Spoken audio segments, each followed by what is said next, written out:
तो इस online lecture में हम लोग बेसिकली कोशिश करेंगे कुछ जो हमारे टेंसेस वाला काम चला हुआ है ऑलरेडी क्लासेस में, उसी को क्लब करने की, उन्हीं चीज़ों को समझने की। तो प्रेजेंट इंडेफिनिट के बारे में तो सभी लोगों को सभी क्लासेस में ये बात हो चुकी है, और आई होप कि आपको उसके बारे में काफ़ी चीज़ें अब क्लियर हो गई होंगी। जैसे उसमें जो बेसिक बात आती है, और बार बार ये बात मैं बोलता हूँ कि ये वो वाक्य हैं जिनके अंत में ता है, ती है, ते है इत्यादि आते हैं हिंदी के वाक्यों के अंत में। और उन हिंदी के वाक्यों को हमें जब अंग्रेजी में कन्वर्ट करना है तो हमें सबसे पहले सब्जेक्ट चाहिए होता है, फिर जो मेन वर्ब हमने लगानी है जिसको हम मुख्य क्रिया भी कहते हैं, उस मुख्य क्रिया के साथ हमें लगाना होता है एस या ई एस। ये एस या ई एस ऑप्शनल है, मतलब सबके साथ नहीं लगना है, इसके कुछ नियम है लगाने के। और उन नियमों में सबसे जो ज़रूरी बात है वो ये समझना है कि कैसे लगाना, क्योंकि इसी पे सारा मुद्दा हमारा टिका हुआ। तो जब हम इसको मेन वर्ब को लगाते हैं तो हमें सब्जेक्ट के अकॉर्डिंग चलना है ना, सब्जेक्ट के अकॉर्डिंग चलेंगे। अगर सब्जेक्ट में देखिए जैसे आई है, वी है, यू है, दे है, या प्लूरल कोई चीज लगी हुई है, प्लूरल का मतलब है बहुवचन, तो हम लोग क्या करते हैं कि मेन वर्ब की फर्स्ट फॉर्म ही रहने देते हैं, फिर एस या ई एस नहीं लगाते। तो उस केस में हमारा जो सब्जेक्ट है वो जो भी इनमें से कुछ होगा, प्लूरल होगा, आई वी यू दे होगा, तो मेन वर्ब भी लेगा अपने साथ और साथ में ले लेगा ऑब्जेक्ट। ऑब्जेक्ट माने अदर वर्ड्स या ऑब्जेक्ट हम इसको बोलते हैं। और अगर subject I we you they या प्लूरल कोई है, और जब इसमें नेगेटिव वाक्य हमने बनाना है, क्योंकि हमने नेगेटिव की भी तो बात की थी, तब हमने बोला था कि सब्जेक्ट के साथ फिर हम लोग डायरेक्ट नेगेटिव नॉट नहीं लगाते, हेल्पिंग वर्ब लगाते हैं डू, और फिर नॉट की जरूरत नॉट लगा लेते हैं। इंटेरोगेटिव बनाना है तो डू की मूवमेंट करा लेते हैं। अब जैसे मान लेते हैं मैंने नेगेटिव का ही कंस्ट्रक्शन लिखना है तो ऐसा लिख दूंगा। अब मेन वर्ब तो इसमें से फर्स्ट फॉर्म में लग रही है, एस या एस की ऑप्शन है ही नहीं, तो डू नॉट लगा। इसी तरह अगर मान लें मैंने इसको लेके जाना है इंटेरोगेशन में, इंटेरोगेटिव बनाना है इसका, तो वो भी बहुत आसान है। उस केस में मुझे पता है कि हेल्पिंग वर्ब इसमें है डू, माने हमने सब्जेक्ट के बेसिस पे डिसाइड किया कि हेल्पिंग वर्ब कौन सी होगी। अब हेल्पिंग वर्ब आ जाती है डू, तो इसको मूव करके हम वाक्य के शुरू में ले आए। इसी तरह अगर इसमें भी फर्दर नेगेटिव लगाना है, जिसको हम बोल देते हैं अपना नेगेटिव इंटेरोगेटिव, तो उस केस में डू और सब्जेक्ट के बाद लग जाएगा नॉट। इसको ऐसे भी समझ सकते हैं कि जैसे मान लीजिए ये वाला सेंटेंस था, सिंपल नेगेटिव सेंटेंस था। इस सिंपल नेगेटिव सेंटेंस में से मैंने इंटेरोगेशन करना है, माने वाक्य बनाना है जिसमें मैंने कोई सवाल पूछना है, तो डू की मूवमेंट करूंगा, तो ये डू को उठा के मैं वाक्य के शुरू में ले गया। जब शुरू में ले गया तो पीछे नॉट रह गया, वही चीज हमने लिखी है पर लिखी नीचे है, ये वाली। हाँ। और जब भी इंटेरोगेटिव सेंटेंस बनेंगे उनके लास्ट में साइन ऑफ इंटेरोगेशन अवश्य आएगा। माने ये जो हमारा प्रेजेंट इंडेफिनिट है, इसमें जो खास चीज हमने की वो ये की कि हेल्पिंग वर्ब खुद से लगाई, वो सामने नहीं दी होती, बस यही इसकी मेन कंफ्यूजन। अब दो और तरह के वाक्य हम बनाते हैं जो हमने इसमें स्टडी कर रखे हैं। ये वाक्य होते हैं WH इंटेरोगेटिव, और WH इंटेरोगेटिव हम इनको इसलिए भी बोल देते हैं कि इसमें हम WH वर्ड का यूज करेंगे, और ये जो WH वर्ड है नॉर्मल इंटेरोगेटिव सेंटेंस से भी पहले लगा देना।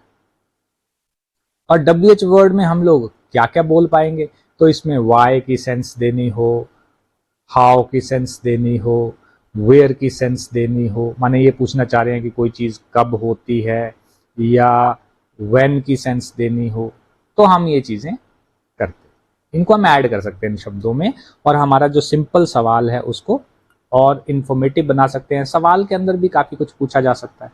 ऐसे ही हम लोग इसको फर्दर नेगेटिव इंटेरोगेटिव में ढाल सकते हैं। मतलब ये WH नेगेटिव इंटेरोगेटिव हुए, इस कैटेगरी को बोलेंगे WH नेगेटिव इंटेरोगेटिव। ये वो बातें जो हम लोग अभी कर चुके हैं कि अगर सब्जेक्ट सिंगुलर हो तब क्या करेंगे, वो भी कर लेते हैं। दूसरी ऑप्शन आती है प्रेजेंट इंडेफिनिट में जब सब्जेक्ट है सिंगुलर। तो सब्जेक्ट अब प्लूरल के बजाय सिंगुलर है, या ही है, या शी है, या इट है, मतलब सिंगुलर एक वचन है। दे प्लूरल में आता है। इसके अलावा इसमें कोई भी सिंगुलर, जैसे दिस है या दैट है, ये भी सिंगुलर होते हैं। या इसके अलावा कोई भी सिंगुलर एक वचन है, कोई नाम है, राम श्याम सीता मोहन गीता, तो उस केस में क्या करते हैं, थोड़ा सा सिर्फ बदलाव जो होगा वो हेल्पिंग वर्ब को लेके होगा, और अफर्मेटिव में भी इसकी कंस्ट्रक्शन थोड़ी सी बदल जाएगी। अब इस केस में क्योंकि सब्जेक्ट ही शी इट है, दिस दैट है, या कोई सिंगुलर है, तो मेन वर्ब के साथ हमने एस या ईएस लगाना है, लगाना पड़ेगा। ऐसे इसका रूल चलता है। और जब हम हेल्पिंग वर्ब की बात करते हैं तो इस केस में माने कि सब्जेक्ट जब ही शी इट हो या दिस दैट हो या सिंगुलर हो, तो हेल्पिंग वर्ब भी क्या निकल के आएगी, डज। डज, और डज के साथ जब डज लग जाएगा तो मेन वर्ब की फॉर्म फिर से हमने कर देनी है फर्स्ट। ये क्यों हुआ, तो उदाहरण से समझ लेते हैं कि क्यों हो रहा है ऐसा। सपोज करते हैं मैंने एक सेंटेंस लिखा कि वह गाना गाता है, he sings a song। अब मैं इसका नेगेटिव बनाना चाह रहा हूं। पहले तो मुझे सिंग, ये जो वर्ब की फर्स्ट फॉर्म लगाई सिंग, इसके साथ एस लगाना पड़ा क्योंकि ही से वाक्य शुरू हो रहा था। दूसरा, अब मान लेते हैं मैंने नेगेटिव बनाना है, तो ही, और हमने रूल पढ़ा कि जब सब्जेक्ट ही शी इट हो, दिस दैट हो, सिंगुलर हो तो डज लगेगी हेल्पिंग वर्ब, डज, और नॉट लगाने के लिए डज नॉट हो जाएगा। अब पीछे ये वाला एस जो है, असल में जो हेल्पिंग, ये जो मेन वर्ब के साथ एस या ईएस हम लगा रहे थे, वो अब इस हेल्पिंग वर्ब के साथ ऐड हो गया ईएस बन के। ईएस क्यों लगा, क्योंकि स्पेलिंग हमें चेंज करनी पड़ती है according to the spelling of helping verb और मेन वर्ब। माने एस और ईएस लगाने का रूल क्या है, ये वही रूल है जो हम नाउन के लिए यूज करते थे, ये आप सबको पढ़ाया हुआ है पहले ही। नाउन के लिए हम लोग जैसे सिंपली तो ऐसे ही लगता है सबके साथ, लेकिन कुछ केसेस में ईएस भी लग जाता है, कुछ केसेस में आईईएस भी लगता है। जैसे सपोज करो स्टोरी लिखना है तो स्टोरी का प्लूरल बनाते थे तो आईईएस करते थे। ऐसे ही ऐसी क्रियाएं जिनके साथ लास्ट में वाई आ जाएगा, जैसे सपोज करो स्टडी करना है, तो स्टडी को जब मैं सिंगुलर में लिखूंगा ही स्टडीज, तो उसकी स्पेलिंग कुछ इस तरह से हो जाएगी। माने उसके इसमें सिंपल ईएस नहीं लगा, आईईएस लगा। वैल्यू दोनों की बराबर है, एस और ईएस वैल्यू बराबर है, लेकिन स्पेलिंग का फर्क रहेगा, किसी के साथ एस लगना है, किसी के साथ ईएस। अब जैसे ये डू है, ये ओ में एंड हो रहा है, तो इसके साथ ईएस हम लगा लें, क्योंकि नॉर्मली जब ओ में कोई स्पेलिंग खत्म होती है और उसका प्लूरल बनाना होता था तो हम ईएस ही लगाते थे। मैंगो का मैंगोज बनाना है, टोमेटो का टोमेटोज बनाना है, उस तरह से। खैर, अब आगे चलते हैं। ही डज नॉट, अब हुआ क्या कि ये एस ईएस बन के डू के साथ आ गया, माने हेल्पिंग वर्ब के साथ, और पीछे बच गया सिंग अ सॉन्ग। तो नेगेटिव इस तरह से बनेगा। जब हमारे पास हेल्पिंग वर्ब आ गई, हमें पता है कि ये हेल्पिंग वर्ब यूज होती है इसमें, तो मैं इसका इंटरोगेटिव भी आसानी से बना सकता हूं। और ये इंटरोगेशन में डज यानी कि हेल्पिंग वर्ब से वाक्य की शुरू होगी, जो सिंपल इंटरोगेशन होती है, सिंपल सवाल पूछा जाता है क्या वाला, does he Singh a song. इसका भी सीधे साधा रूल हो गया। इसमें अगर नॉट लगाना है, does he not sing a song. तो इस तरह से हमने चलो, मायने ये हुए कि जब भी हम लोग प्रेजेंट इंडेफिनिट यूज कर रहे होंगे तो हमें ये सब्जेक्ट के अकॉर्डिंग चलना पड़ेगा।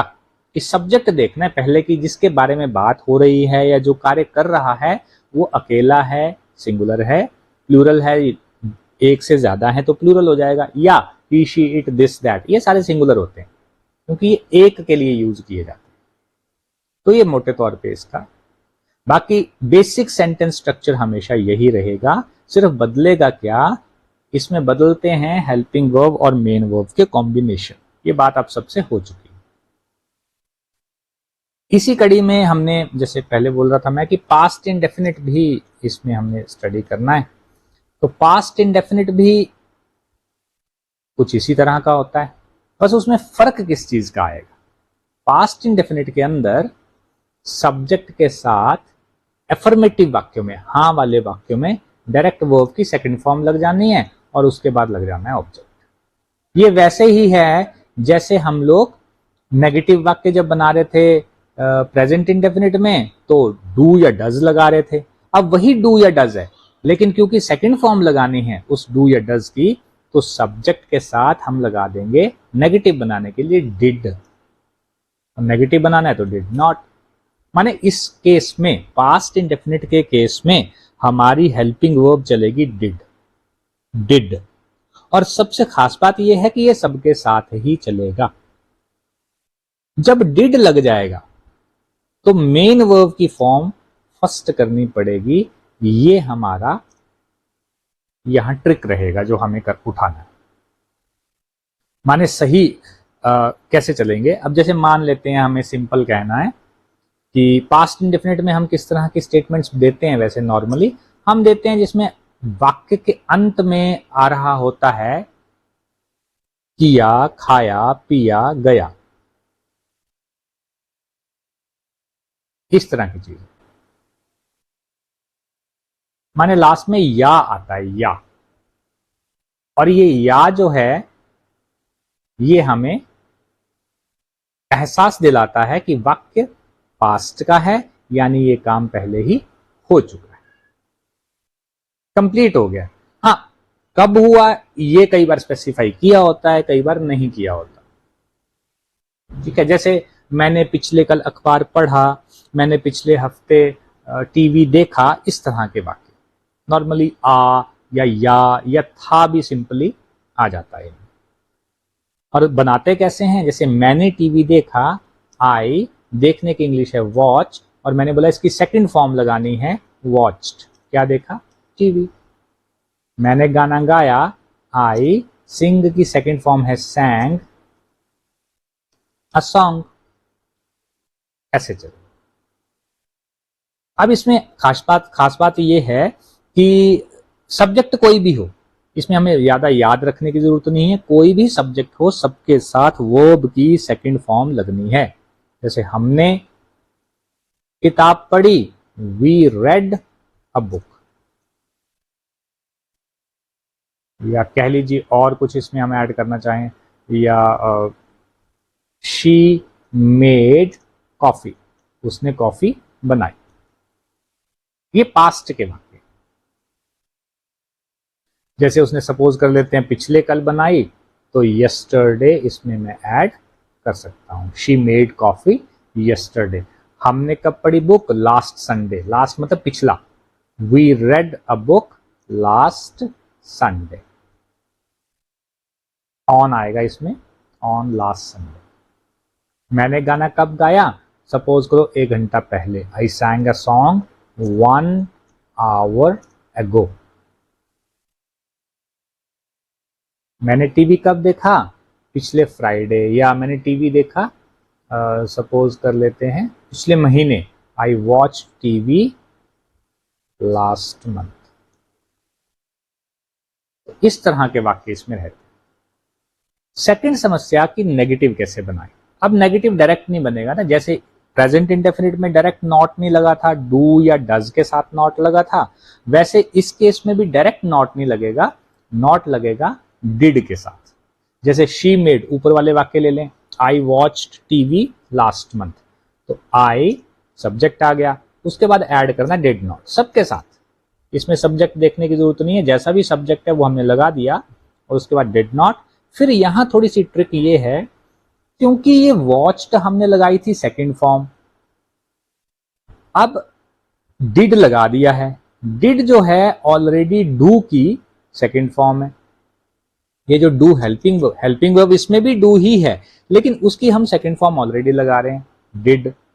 तो जब सेकंड फॉर्म लगा दी है तो मेन वर्ब, माने कि हमने पास्ट की सेंस दे दी, तो मेन वर्ब जो बच जाएगी उसकी फर्स्ट फॉर्म दोबारा लगानी पड़ेगी। यही हमने रूल में लिखा है ऊपर, सब्जेक्ट के साथ did not plus main verb की फर्स्ट फॉर्म कीजिए। तो जैसे मेन वर्ब हमारा होना है देखना, वॉच्ड सेकंड फॉर्म थी, तो अब फिर से फर्स्ट फॉर्म कर दें इसकी watch. I did not watch TV last month. ये बस बड़ा जरूरी है, नेगेटिव बनाते हुए भी और इंटेरोगेशन में भी। इंटेरोगेशन को मैं नेक्स्ट डील कर रहा हूं कि बाकी आप आसानी से बना सकते हो इसमें। I did not sing a song 1 hour ago, we did not read a book on last Sunday, she made coffee yesterday, she did not make coffee हो जाएगा। अब मान लेते हैं मैंने इसमें करना है इंटेरोगेशन। इंटेरोगेशन का मतलब ये है कि जैसे ये मेन हमें दे रखा है, तो इसमें इंटेरोगेशन हम ऐसे करेंगे कि इसमें डिड का प्रयोग किया जाएगा। अब डिड को ले जाना है वाक्य के शुरू में, क्योंकि डिड है हमारे पास हेल्पिंग वर्ब, और जब इंटेरोगेशन करते हैं, क्वेश्चन वाला वाक्य बनाते हैं, तो डिड से शुरुआत होती है, हेल्पिंग वर्ब से शुरुआत होती है माने, और हेल्पिंग वर्ब डिड है, तो डिड के बाद लगेगा सब्जेक्ट, प्लस उसके बाद लग जानी है मेन वर्ब की फर्स्ट फॉर्म। फर्स्ट फॉर्म क्यों लगाई? क्योंकि डिड हम ऑलरेडी लगा चुके हैं, जो ऑलरेडी सेकंड फॉर्म है, तो उसके बाद जो अगली वर्ब आई मेन वर्ब, तो उसकी फर्स्ट कर दी फॉर्म, और ऑब्जेक्ट लगाएंगे उसके बाद, और ऐड कर देंगे साइन ऑफ इंटेरोगेशन। माने अगर मैं इसको सपोज कर लेते हैं ये वाला वाक्य, इसका इंटेरोगेटिव बनाना चाहूं, तो सीधी सी बात है, मैंने कैसे आइडेंटिफाई करना, कैसे बनेगा? मैंने देखा कि जी मेन वर्ब की सेकंड फॉर्म लगी हुई है, तो सिर्फ इसी में आती है डायरेक्ट मेन वर्ब की सेकंड फॉर्म, और कोई भी हेल्पिंग वर्ब नहीं है अभी। तो फिर मुझे बोला गया कि इसका इंटेरोगेटिव कीजिए, तो मैंने सीधा डिड लगाया, फिर उसके बाद सब्जेक्ट, और मेन वर्ब की कर दिया first form, did I watch, जो भी करवाना है, टीवी लास्ट मंथ। हिंदी में अर्थ हो गया कि क्या मैंने पिछले महीने टीवी देखा था। इसी को हम नॉट भी लगा सकते हैं। नॉट कैसे लगाएंगे? बहुत आसान है। नोट लगाने के लिए सब्जेक्ट के बाद नॉट आएगा। ये मुझे कैसे पता चला सब्जेक्ट के बाद नॉट आएगा? क्योंकि अगर मैंने देखो ना, ऊपर देखें हम, ये वाला वाक्य देखो, तो इसमें डिड नॉट वाला वाक्य बनाया था। अब मैंने इसका इंटेरोगेटिव करना होता तो क्या करता? मैंने पहले भी बताया आपको, हेल्पिंग वर्ब की मूवमेंट करानी है, ये रही हेल्पिंग वर्ब, इसकी मूवमेंट करा दे। जब इसको मैं इधर ले गया तो सब्जेक्ट के बाद फिर नॉट ही तो बचा, ये लगा दिया नीचे। यानी did I watch TV last month की नेगेटिव इंटेरोगेटिव बनेगी did I not watch TV last month. इस तरह से ये चलना है। और फर्दर इसमें WH वाले लगाने हैं, वो बहुत आसान है। WH का मतलब है मुझे फर्दर मीनिंग ऐड करना है। देखिए, जब भी हेल्पिंग वर्ब से सवाल पूछा जाएगा, उसका आंसर हमेशा होता है यस या नो, है ना। जैसे मान लो आपसे पूछा गया, did you watch TV last month, क्या तुमने पिछले महीने टीवी देखा? Did you watch TV last month?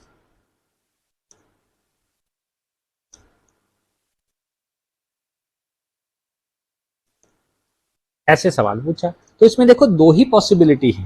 क्या है इसका अर्थ हो गया हिंदी में क्या? क्या तुमने पिछले महीने टीवी देखा?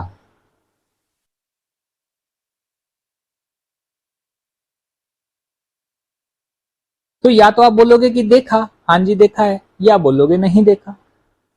माने जब भी कोई भी टेंस हो, चाहे एक्टिव चाहे पैसिव, अभी और भी चीजें आनी है, पर जब भी हेल्पिंग वर्ब से सवाल पूछा जाएगा, और हेल्पिंग वर्ब है कितनी? देखो, डू है, डज है, डिड है, इज है, am, are, was, were, has, have, will, shall, can, could, would, should, must, ought, ये सारी हेल्पिंग वर्ब्स हैं। इनसे जब भी सवाल पूछा जाएगा, ये और आगे आएंगे, डिस्कस होंगी ये भी, तो हमेशा हम लोग क्या करते हैं, यस या नो। हमारे पास दो ही ऑप्शन है।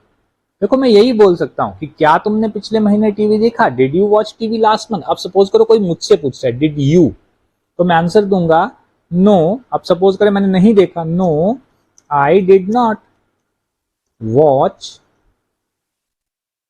टीवी लास्ट मंथ, कि भैया नहीं देखा है। और अगर बोल मतलब सपोज कर ले मैंने देखा है टीवी, यस आई वॉच्ड। अब यहां वॉच्ड क्यों करना पड़ा? क्योंकि हाँ वाला वाक्य बनाया, और हाँ वाले वाक्य में हमें पता है वर्ब की सेकंड फॉर्म लगती है।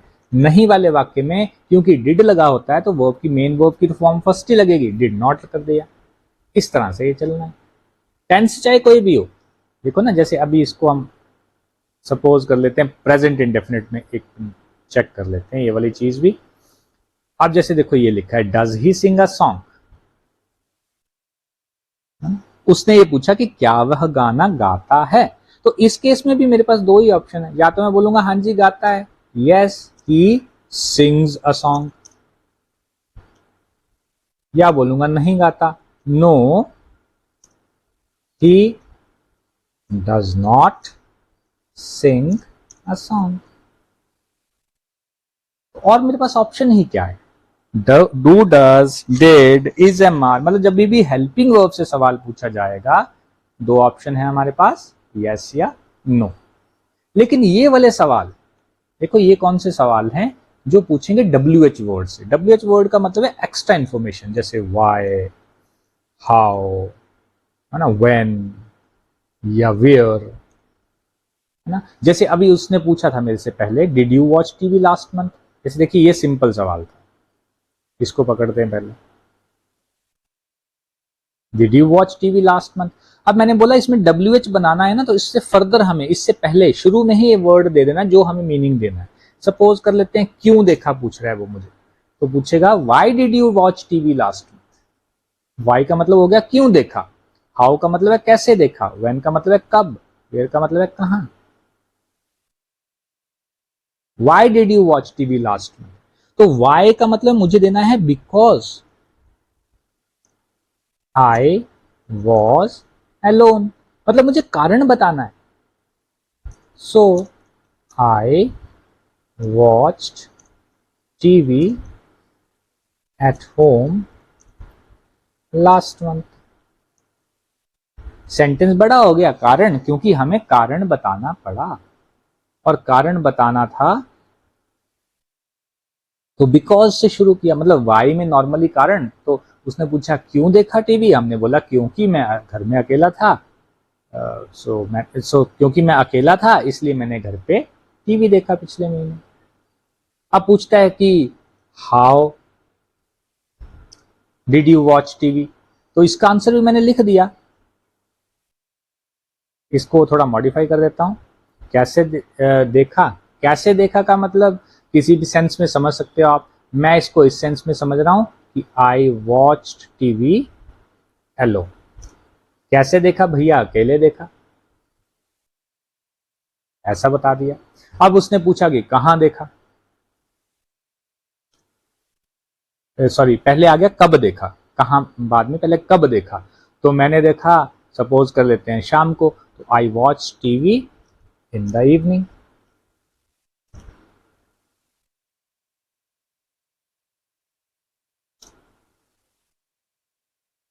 Last month. फिर वो पूछता है कि कहाँ देखा, तो कहाँ का जवाब भी हम लिख चुके हैं वैसे, कहाँ देखा था हमने टीवी, घर पे, तो आई वॉच टीवी एट होम।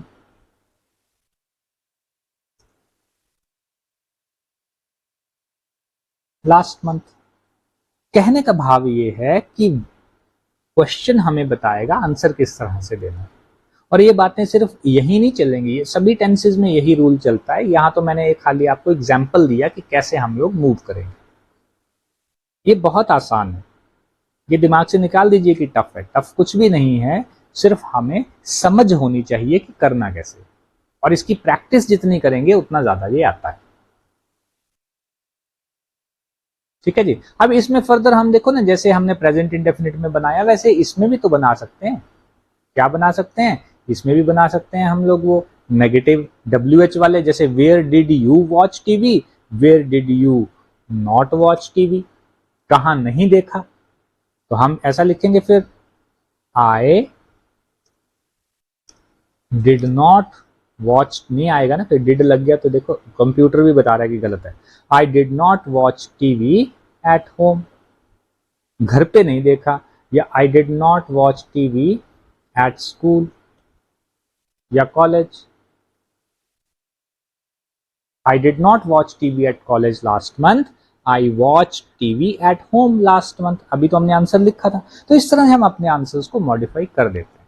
तो ये वाला जो सवाल है इसको हम किस कैटेगरी में रखते हैं, WH नेगेटिव इंटरोगेटिव।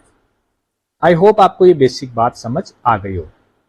जिसको नहीं आती है वो शुरू से इस बात को दोबारा समझने की कोशिश करेगा।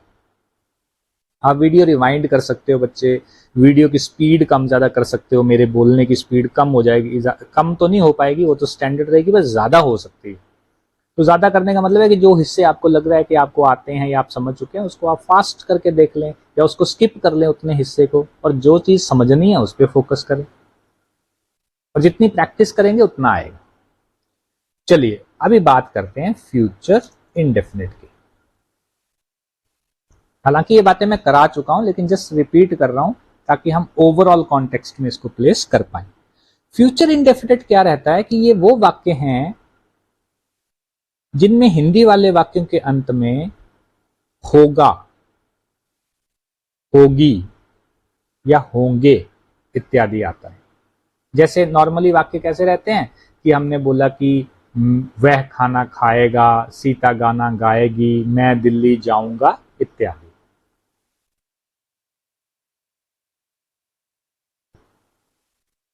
इस तरह के वाक्य आते हैं। अब देखो एक्शन क्या कर रहा है। हमने जब बोला ना टेंस पढ़ेंगे, तो टेंस में मैंने बार बार आपको यही समझाया था कि टेंस में होता क्या है कि टेंस में हम लोग टाइम की बात करते हैं। टाइम माने अवस्था, क्रिया की अवस्था। यहां सिंपल भाव क्या है, क्रिया की अवस्था से। इसको मैं ऐसे ही लिख देता हूं, क्रिया की अवस्था। अब जैसे देखो ना, क्रिया की अवस्था का क्या भाव हो गया। प्रेजेंट इंडेफिनिट में हमने सीखा कि जिन वाक्यों के अंत में ता है, ती है, ते है आता है वो प्रेजेंट इंडेफिनिट है। पास्ट ने बोला कि जिन वाक्यों के अंत में या, हुआ, खाया, पिया, मतलब क्रिया की अवस्था। पहले अवस्था थी कि होते है, खाता है, जाता है, जैसे पंखा चलता है, बेबी रोता है, मैं खाना खाता हूँ, सीता गाना गाती है, हम क्रिकेट खेलते हैं, इस तरह के वाक्य। पास्ट में क्या हुआ कि हमने क्रिकेट खेला, सीता ने गाना गाया, हमने खाना खाया, वह ऑफिस गया, इस तरह के वाक्य हो गए। अब फ्यूचर क्या बोलेगा कि होगा, वह गाना गाएगा, हम खाना खाएंगे या क्रिकेट खेलेंगे, वह ऑफिस जाएगा। इसलिए हमने ऊपर लिखा कि होगा, नॉर्मली इसमें हमें दिखेगा। और इस चीज को एक्सप्रेस कैसे करेंगे इंग्लिश में, तो सब्जेक्ट के साथ हम लगाएंगे यहां पे हेल्पिंग वर्ब, हमें ऑलरेडी दे रखी होगी। जो प्रेजेंट इंडेफिनिट और पास्ट इंडेफिनिट है उनमें क्या झगड़ा होता है बेसिकली कि हेल्पिंग वर्ब सामने नहीं दी होती, तो हम कंफ्यूज होते हैं, उसको लगाना है, फिर हमें सोचना है कौन सी लगनी कौन सी नहीं। प्रेजेंट इंडेफिनिट में दो ऑप्शन है, डू या डज लगाना पड़ता है। पास्ट इंडेफिनिट में हमारे पास ऑप्शन तो एक ही है, डिड, लेकिन वो लगानी तो है। और जब डिड लगा दी, चाहे डू लगाया चाहे डज लगाया, तीनों केसेस में क्या होता है, मेन वर्ब की, मुख्य क्रिया की फॉर्म फर्स्ट हो जाती है। अब फ्यूचर में क्या हो रहा है कि सब्जेक्ट के साथ विल शैल लगा रहे हैं और साथ में लगाएंगे मेन वर्ब की फर्स्ट फॉर्म प्लस ऑब्जेक्ट या अदर वर्ड्स। ये बहुत आसान है, कारण इसमें ज्यादा झगड़ा है ही नहीं। फिर एक और इसमें जो पॉजिटिव चीज है वो ये कि ये विल और शेल का डिसाइड कैसे होगा। तो विल और शेल का डिसाइड होगा सिंपली सब्जेक्ट देख के, हमेशा की तरह, जैसे पहले भी सब्जेक्ट देख के किया प्रेजेंट इंडेफिनिट के केस में। पास्ट इंडेफिनिट के केस में हमें देखना ही नहीं पड़ा क्योंकि सबके साथ सेकंड फॉर्म लगती है फॉर्मेटिव में, या डिड लगता है सबके साथ ही। यहाँ फिर थोड़ा सा हमें सोचना पड़ेगा, आई और वी के साथ लगता है शेल, माने या जब ये दोनों आएंगे सब्जेक्ट बन के, बाकी सबके साथ रेस्ट, रेस्ट का मतलब है शेष जो बच गए उन सबके साथ लग जाएगा विल। और विल और शेल हेल्पिंग वर्ब है, और आपको ये पता है कि जब हेल्पिंग वर्ब हमारे पास होती है तो बाकी काम कितने आसान हो जाते हैं। क्यों? क्योंकि अब हमें उतना दिमाग लगाने की जरूरत ही नहीं है, सिर्फ ये देखना है विल किसके साथ लगाना है, शेल किसके साथ लगाना। बाकी जब नेगेटिव बनाना होगा तो सब्जेक्ट के साथ विल नॉट या शेल नॉट कर देंगे नेगेटिव के केस में, प्लस वर्ब की फॉर्म तो फर्स्ट लगानी है, प्लस ऑब्जेक्ट भी होगा। इसी तरह से अगर मान लेते हैं हमें इंटेरोगेशन करनी है ना, तो ये अगर पॉजिटिव वाक्य लूं मैं ये वाला, तो इंटेरोगेटिव बनाने के लिए क्या करना पड़ेगा, हेल्पिंग वर्ब को उठा के शुरू में ले जाएं, ले गए शुरू में, उसके बाद जो बच गया उसको रख दें। तो इंटेरोगेशन हो जाएगी। नेगेटिव इंटेरोगेटिव करना है, नेगेटिव हमने ऑलरेडी बनाया हुआ है। अब देखिए ना, इसमें विल और शेल ये हेल्पिंग वर्ब है, इनमें से ले आना है शुरू में, बहुत आसान है। बस ये ध्यान रखें कि जब भी कभी हम लोग ये इंटेरोगेशन कर रहे होंगे तो साइन ऑफ इंटेरोगेशन जरूर लगाएं। अब देखिए इसमें अगर मुझे हेल्पिंग वर्ब वो WH वाले बनाने हैं, ये तो सिंपल वाले हो गए, WH वाले बनाने हैं तो इससे भी पहले WH वर्ब, ये तो मैं आपको बता ही चुका। Simple interrogative, simple negative interrogative और उससे भी पहले WH वर्ड। अब एग्जाम्पल से समझते हैं। सपोज कर लो मैंने बोला मैं दिल्ली जाऊंगा, I shell go to Delhi. नहीं जाऊंगा, I shall not go to Delhi. क्या जाऊंगा, shall I go to Delhi.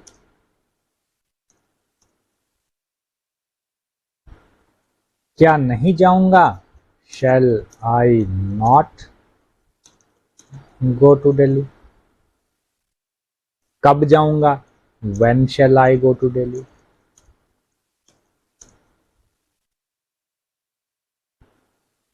है ना, कैसे जाऊंगा, how shall I go to Delhi.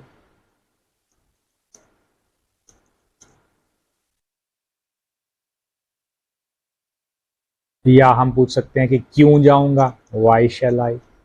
तो इस तरह से ये चलता है।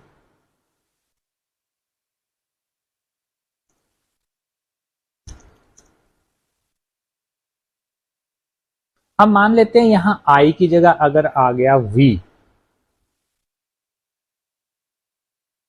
तब भी कंस्ट्रक्शन ऐसी ही रहेगी, शैल ही लगना है क्योंकि। लेकिन मान लेते हैं यहां आ गया ही, तब शैल नहीं लगेगा, हेल्पिंग वर्ब बदल देंगे विल, बाकी सेम रहना। He will go to Delhi, he will not go to Delhi, will I की जगह, सॉरी शैल आई की जगह हो जाएगा will he go to Delhi. तो ये सिंपल कंस्ट्रक्शंस आप लोग कर सकते हैं बड़े आराम से।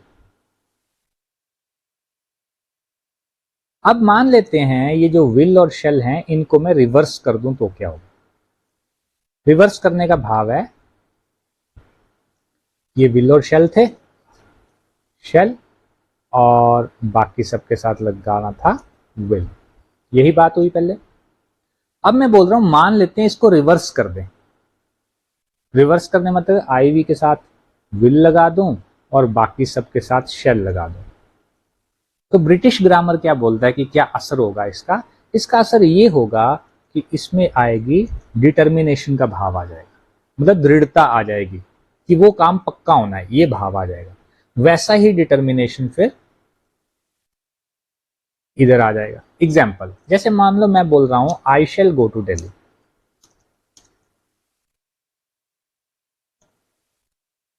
इसका अर्थ ये हुआ कि मैं दिल्ली जाऊंगा, मतलब वो एक फ्यूचर का इवेंट है, मेरी प्लानिंग है, प्रपोजल है कि मैं जाऊंगा। हो सकता है ना भी जाऊं, कंफर्म नहीं है, उसमें डिटर्मिनेशन का भाव नहीं है, दृढ़ता नहीं है, पक्का नहीं है, सर्टनिटी नहीं है। अगर मैं ऐसा बोलूंगा कि I will go to Delhi, so basically confirm करता है कि मैं ये काम अवश्य करने वाला हूं, वो डिटर्मिनेशन का भाव देता है। सेकेंडली, विल लगाते हैं जब आई वी के साथ तो हम किसी को थ्रेट भी कर सकते हैं। थ्रेट का मतलब होता है डराना धमकाना, यानी कि डिटर्मिनेशन का भाव, कोई चीज मैं पक्का करूंगा, मतलब I will see you in court, ऐसी हम बातें सुनते हैं अक्सर लोगों के मुंह से कि मैं तुम्हें कोर्ट में देख लूंगा। तो वो विल से वो डिटर्मिनेशन दिखा रहा है, अपनी दृढ़ता दिखा रहा है कि ये काम मैं कंफर्म करूंगा। अब यही चीज रिवर्स हो जाएगी, जैसे ही शेल लगा दूं, वैसे तो ही के साथ विल आता है, लेकिन ही शेल सिंग अ सॉन्ग, तो इसका अर्थ हो गया कि गाना उसने अवश्य गाना है, यहां पे वो डिटर्मिनेशन दृढ़ता का भाव आ जाता है। ये इसका बेसिक लॉजिक। तो ये हमारे टेंस तीन, प्रेजेंट इंडेफिनिट, पास्ट इंडेफिनिट और फ्यूचर इंडेफिनिट, इस तरह से चलेंगे। नेक्स्ट सेक्शन में हम लोग अब बात करेंगे प्रेजेंट कॉन्टिन्यूस, पास्ट कॉन्टिन्यूस और फ्यूचर कॉन्टिन्यूस के बारे में।